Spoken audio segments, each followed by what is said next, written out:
হরে কৃষ্ণ, রাধে রাধে। পরম সত্য কথা চ্যানেলে আমি আপনাদের স্বাগতম জানাই। আজকে আমি আপনাদের শোনাতে চলেছি রাগানুগা ভক্তির অতিরিক্ত বর্ণনা। সম্বন্ধ রস। নন্দ মহারাজ এবং মা যশোদা প্রমুখ ব্রজবাসীদের মধ্যে পরমেশ্বর ভগবান শ্রীকৃষ্ণের প্রতি আদর্শ পিতৃত্ব ও মাতৃত্ব অভিমানের দিব্যভাব দেখা যায়। প্রকৃতপক্ষে কেউই শ্রীকৃষ্ণের মাতা অথবা পিতা হতে পারেন না, কিন্তু ভক্তের এই ভাবকে বাৎসল্য রসামিত কৃষ্ণপ্রেম বলা হয়।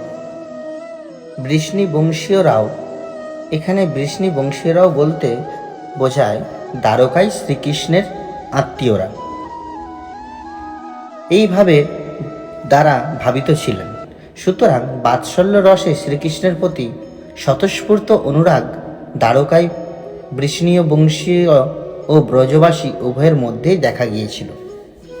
বৃষ্ণী ও ব্রজবাসীরা শ্রীকৃষ্ণের প্রতি যে স্বতঃস্ফূর্ত অনুরাগ প্রদর্শন করেছেন তা তাদের নিত্যভাব। বৈধিভক্তি স্তরে এই অনুরাগের আলোচনা করার কোনো প্রয়োজন নেই, কেননা অধিক উন্নত অবস্থাতেই কেবল তা স্বতঃস্ফূর্তভাবে প্রকাশিত হয়। স্বতঃস্ফূর্ত ভগবৎ সেবার যোগ্যতা। বৃষ্ণী ও ব্রজবাসী আদি নিত্যসিদ্ধ ভগবত ভক্তদের পদাঙ্ক যারা অনুসরণ করতে চান তাদের বলা হয় রাগানুগা ভক্ত, অর্থাৎ সেই ভক্তদের মতো তারা সিদ্ধিলাভ করার জন্য চেষ্টা করেছেন। এই ধরনের রাগানুগা ভক্তরা ততটা দৃঢ়তার সঙ্গে ভগবত ভক্তির বিধিনিষেধগুলি অনুসরণ করেন না, কিন্তু তারা স্বাভাবিকভাবে নন্দ মহারাজ বা মা যশোদা প্রমুখ ভগবানের নিত্য পার্শ্বদের প্রতি আকৃষ্ট হন এবং স্বতঃস্ফূর্তভাবে তাদের পদাঙ্ক অনুসরণ করার চেষ্টা করেন। কোনো বিশেষ ভক্তের মতো হওয়ার অভিলাষ তাদের ক্রমান্বয়ে বর্ধিত হতে থাকে। এই ধরনের ভক্তিকে বলা হয় রাগানুগা ভক্তি। আমাদের সবসময় মনে রাখতে হবে যে সম্পূর্ণভাবে জড় কলুষ থেকে মুক্ত না হলে এইভাবে ব্রজবাসীদের পদাঙ্ক অনুসরণ করার আকাঙ্ক্ষা লাভ করা যায় না। বৈধিভক্তি অনুশীলনের একটি স্তর হচ্ছে অনর্থ নিবৃত্তি, অর্থাৎ সেই স্তরে সব রকমের জড়জাগতিক অনর্থগুলি দূর হয়ে যায়। কখনো কখনো দেখা যায় কেউ কেউ ভগবত ভক্তির অনুকরণ করছে, কিন্তু প্রকৃতপক্ষে তারা অনর্থ থেকে মুক্ত হয় না। অনেক সময় দেখা যায় যে এই সমস্ত তথাকথিত ভক্তরা নন্দ মহারাজ, যশোদা মা অথবা ব্রজ গোপিকাদের অনুগামী বলে নিজেদের পরিচয় দেন। আবার সেই সঙ্গে দেখা যায় যে তারা অবৈধ স্ত্রীসঙ্গ করার প্রতি অত্যন্ত আসক্ত। ভগবত প্রেমের এই অনুকরণের কোনো মূল্য নেই। কেউ যখন স্বতঃস্ফূর্তভাবে ব্রজগোপিকাদের ভগবত প্রেমের প্রতি আকৃষ্ট হন, তখন দেখা যাবে যে তার চরিত্রে কোনো রকম জড়জাগতিক কলুষ নেই। তাই প্রথমে সকলেই উচিত শ্রী গুরুদেবের নির্দেশ ও শাস্ত্রের নির্দেশ অনুসারে বৈধিভক্তি অনুশীলন করা। সব রকম জড়কলুষ থেকে সম্পূর্ণরূপে মুক্ত হওয়ার পরই কেবল বৃন্দাবনে ভগবত পার্শ্বদের পদাঙ্ক অনুসরণ করা সম্ভব। শ্রীল রূপ গোস্বামী বলেছেন, কেউ যখন সম্পূর্ণভাবে জড়জগতের কলুষ থেকে মুক্ত হন, তিনি তখন নিরন্তর বৃন্দাবনে শ্রীকৃষ্ণের কোনো নিত্য পার্শ্বদের কথা স্মরণ করে তার মতো কৃষ্ণ ভক্তি পরায়ণ হতে পারেন।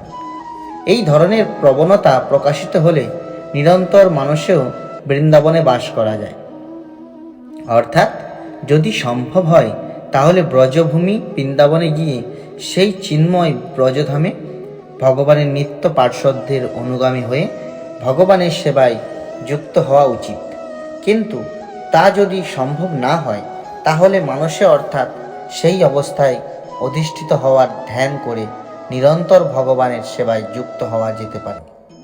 যেখানেই থাকা হোক না কেন সর্বক্ষণ ব্রজধামের দিব্য জীবনের কথা চিন্তা করা উচিত এবং কোনো বিশেষ ভগবত পার্শ্বদের পদাঙ্ক অনুসরণ করে ভগবানের সেবায় যুক্ত হওয়ার ধ্যান করা উচিত। যে ভক্ত কৃষ্ণ ভাবনামৃতে যথার্থই উন্নতি লাভ করেছেন, যিনি নিরন্তর ভগবানের সেবায় যুক্ত হয়েছেন, তিনি পূর্ণরূপে সিদ্ধিলাভ করলেও নিজেকে প্রকাশ করা উচিত নয়। অর্থাৎ যতক্ষণ পর্যন্ত তার প্রকৃত দেহ থাকে ততক্ষণ তিনি নিরন্তর কনিষ্ঠ ভক্তের মতো আচরণ করবেন। শুদ্ধ ভক্তদেরও বৈধিভক্তি আচরণ করা উচিত, কিন্তু যখন ভগবানের সম্পর্কিত হয়ে তিনি তার যথার্থ স্বরূপ উপলব্ধি করেন, তখন বৈধিভক্তি অনুশীলন করে ভগবানের কোনো বিশেষ পার্শ্বদের তত্ত্বাবধানে অন্তরে ভগবানের সেবায় ধ্যান করেন এবং সেই পার্শ্বদের অনুগামী হয়ে ভগবানের প্রতি তার অন্তরের দিব্যভাব বিকশিত করেন। এই সম্পর্কে আমাদের তথাকথিত সিদ্ধ প্রণালী সম্বন্ধে সাবধান থাকতে হবে। কিছু লোক যাদের কোনো রকম শাস্ত্রজ্ঞান নেই এবং যারা মন গড়া কতকগুলি ভক্তির পন্থা তৈরি করেছে, তারা এই সিদ্ধ প্রণালীর পন্থা অনুসরণ করে। তারা কল্পনা করে যে নিজেদের ভগবানের পার্শ্বদ রূপে চিন্তা করার মাধ্যমেই তার ভগবানের পার্শ্বদ হয়ে গেছে। এই সমস্ত বাহ্য আচরণ কোনো মতেই বৈধিভক্তি পন্থার অনুবর্তী নয়। এই তথাকথিত সিদ্ধ প্রণালী প্রাকৃত সহজিয়ারা, অর্থাৎ একরকম তথাকথিত বৈষ্ণব, অনুশীলন করে থাকে। শ্রীল রূপ গোস্বামীর মত অনুসারে এই ধরনের কার্যকলাপ ভক্তিমার্গে কেবল উৎপাতেরই সৃষ্টি করে। শ্রীল রূপ গোস্বামী বলেছেন যে মহান আচার্যরা নির্দেশ দিয়ে গেছেন শ্রীকৃষ্ণের প্রতি রাগানুগা ভক্তির প্রকাশ হওয়ার পরেও বৈধিভক্তি অনুসরণ করা উচিত। পূর্বেই উল্লেখ করা হয়েছে যে বৈধিভক্তির 9টি সাধনাঙ্গ আছে এবং তদনুযায়ী স্বাভাবিক প্রবণতা অনুসারে ভগবত সেবায় যুক্ত হওয়া উচিত। উদাহরণস্বরূপ বলা যায়, কোনো মানুষের শ্রবণ করার প্রতি বিশেষভাবে আগ্রহ থাকতে পারে, অন্য কেউ কীর্তনে বিশেষভাবে আগ্রহী হতে পারে এবং অন্য কারো মন্দিরে ভগবানের সেবা করার প্রতি বিশেষ আগ্রহ দেখা যেতে পারে। সুতরাং সেইভাবে, অর্থাৎ স্মরণ, পাদসেবন, বন্ধন, অর্চন, দাস্য, সখ্য, আত্মনিবেদন এর যে কোনো একটি পন্থা অবলম্বনে ঐকান্তিক আগ্রহ সহকারে ভগবানের সেবায় যুক্ত হওয়া যেতে পারে। এইভাবে সকলকেই তাদের স্বাভাবিক রুচি অনুসারে ভগবানের সেবা করা উচিত। কামানুগা ভক্তি বৃন্দাবনের গোপিকাদের অথবা দ্বারকার মহিষীদের পদাঙ্ক অনুসরণে যে ভগবত সেবা, তাকে বলা হয় কামানুগা ভক্তি। এই ভগবত ভক্তিকে দুটি ভাগে ভাগ করা যায়। তার একটি হচ্ছে স্বকীয়া ও অপরটি হচ্ছে পরকীয়া। এই উভয় ক্ষেত্রেই গোলক বৃন্দাবনে মাধুর্য রসে ভগবানের সেবায় যুক্ত কোনো বিশেষ গোপিকার অনুগামী হতে হয়। মাধুর্য রসে পরমেশ্বর ভগবানের সঙ্গে সরাসরিভাবে যুক্ত হওয়াকে কেলি বলা হয়। এই কেলি কথাটির অর্থ হচ্ছে সরাসরিভাবে পরমেশ্বর ভগবানের সেবায় যুক্ত হওয়া। অনেক ভক্ত রয়েছেন যারা সরাসরিভাবে পরমেশ্বর ভগবানের সঙ্গে যুক্ত হতে চান না, কিন্তু গোপিকাদের সঙ্গে ভগবানের মধুর্য লীলা আস্বাদন করেন। এই ধরনের ভক্তরা কেবল গোপিকাদের সঙ্গে ভগবানের লীলাবিলাসের কথা শ্রবণ করে দিব্য আনন্দ লাভ করেন।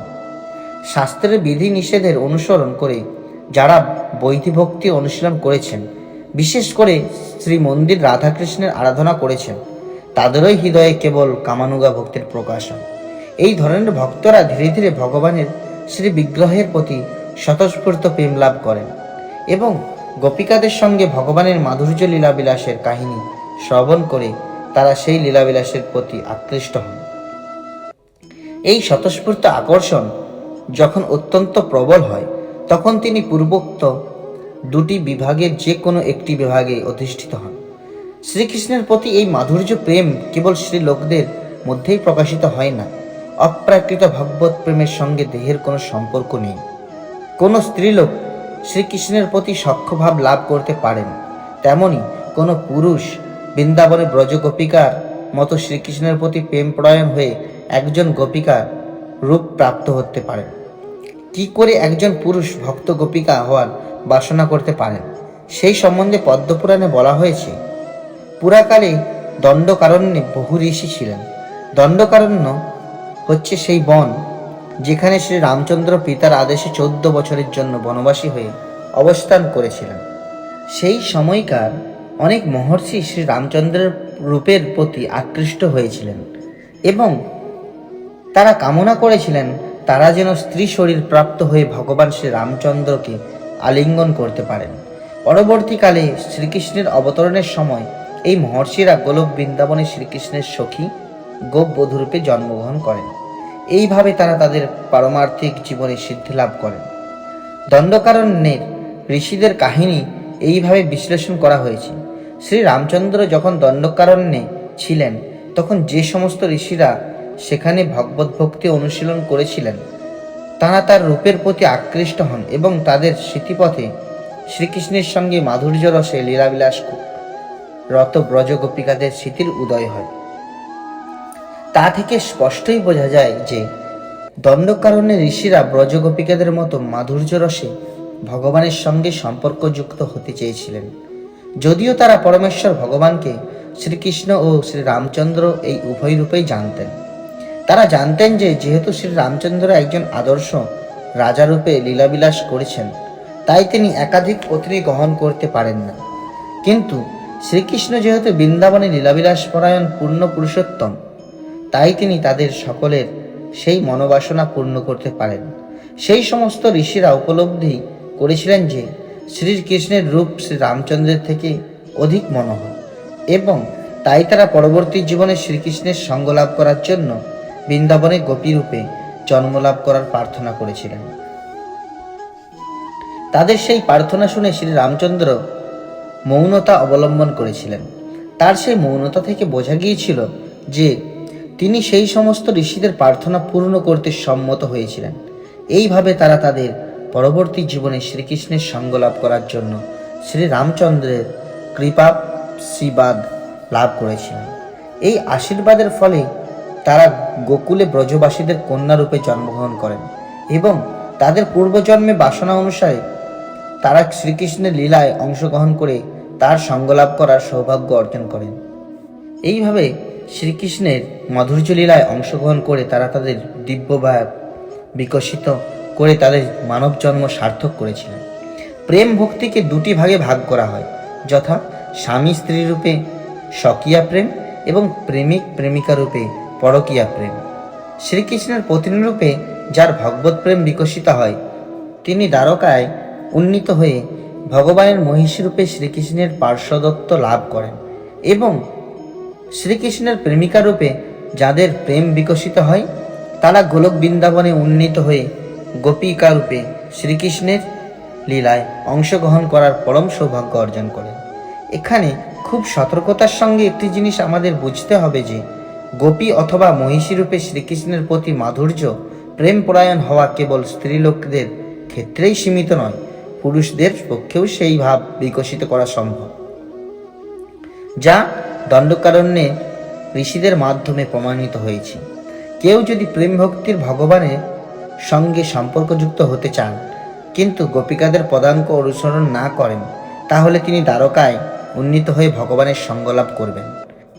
মহাকুর্ম পুরাণে বলা হয়েছে অগ্নিদেবের পুত্র মহান ঋষিরা প্রেম ভক্তিতে শ্রীকৃষ্ণের সঙ্গে সম্পর্ক যুক্ত হওয়ার জন্য কঠোর তপস্যা করেছিলেন। তার ফলে তাদের পরবর্তী জীবনে তারা সমস্ত সৃষ্টির পরম উৎস পরমেশ্বর ভগবান বাসুদেব বা শ্রীকৃষ্ণের সঙ্গ লাভ করতে সমর্থ হয়েছিলেন এবং তারা সকলেই তাদের প্রতিরূপে লাভ করেছিলেন তাকে। বাৎসল্য ও সখ্য, যে সমস্ত ভক্তরা বাৎসল্য রসে অথবা সখ্য রসে শ্রীকৃষ্ণের প্রতি আকৃষ্ট হয়েছেন তাদের কর্তব্য হচ্ছে যথাক্রমে নন্দ মহারাজ অথবা সুবলের পদাঙ্ক অনুসরণ করা। নন্দ মহারাজ হচ্ছেন শ্রীকৃষ্ণের পালক পিতা এবং বৃন্দাবনে শ্রীকৃষ্ণের সমস্ত সখাদের মধ্যে সুবল হচ্ছেন তার সবচাইতে অন্তরঙ্গ সখা। ভগবানের পিতা অথবা সখারূপে সম্পর্ক বিকশিত করার দুটি পন্থা রয়েছে। একটি পন্থা হচ্ছে সরাসরিভাবে ভগবানের পিতা হওয়ার চেষ্টা করা এবং অপরটি হচ্ছে নন্দ মহারাজের অনুগামী হয়ে শ্রীকৃষ্ণের পিতা হওয়ার আদর্শ বিকশিত করা। এই দুটির মধ্যে সরাসরিভাবে শ্রীকৃষ্ণের পিতা হওয়ার প্রচেষ্টা স্বীকার করা হয়নি। এই ধরনের প্রচেষ্টা মায়াবাদ, নির্বিশেষবাদ দর্শনের দ্বারা কলুষিত হওয়ার সম্ভাবনা থাকে। মায়াবাদী অথবা অদ্বৈতবাদীরা মনে করে যে তারা নিজেরাই হচ্ছে শ্রীকৃষ্ণ এবং কেউ যদি মনে করে যে সে নিজেই নন্দ মহারাজ হয়ে গেছে তাহলে ভগবানের প্রতি তার বাৎসল্য রস মায়াবাদ দর্শনের দ্বারা কলুষিত হয়ে যায়।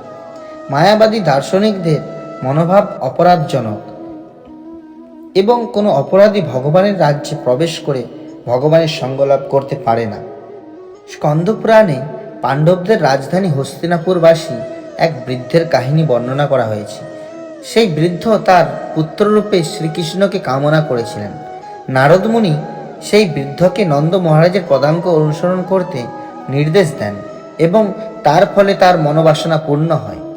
নারায়ণ বুদ্ধস্তবের একটি বর্ণনায় উল্লেখ করা হয়েছে, যে সমস্ত মানুষ নিরন্তর তাদের পতিরূপে, সখারূপে, পিতারূপে বা শুভাকাঙ্ক্ষী রূপে ভগবানের কথা চিন্তা করেছেন, তারা সকলেই আরাধ্য শ্রীকৃষ্ণের প্রতি এই স্বতঃস্ফূর্ত প্রেম শ্রীকৃষ্ণ ও শ্রীকৃষ্ণের শুদ্ধ ভক্তের বিশেষ কৃপার প্রভাবেই কেবল প্রকাশিত হতে পারে। ভগবত ভক্তির এই পন্থাকে কখনো কখনো পুষ্টিমার্গ বলে সম্বোধন করা হয়। পুষ্টি অর্থ পুষ্টিকর এবং মার্গ অর্থ পথ। এই ধরনের ভক্তিভাব বিকশিত হওয়ার ফলে সর্বোচ্চ স্তরের ভক্তি লাভের পুষ্টি সাধন হয়, তাই তাকে বলা হয় পুষ্টি মার্গ। বিষ্ণু স্বামী সম্প্রদায়, বল্লভ সম্প্রদায় এই পুষ্টিমার্গে শ্রীকৃষ্ণের আরাধনা করেন।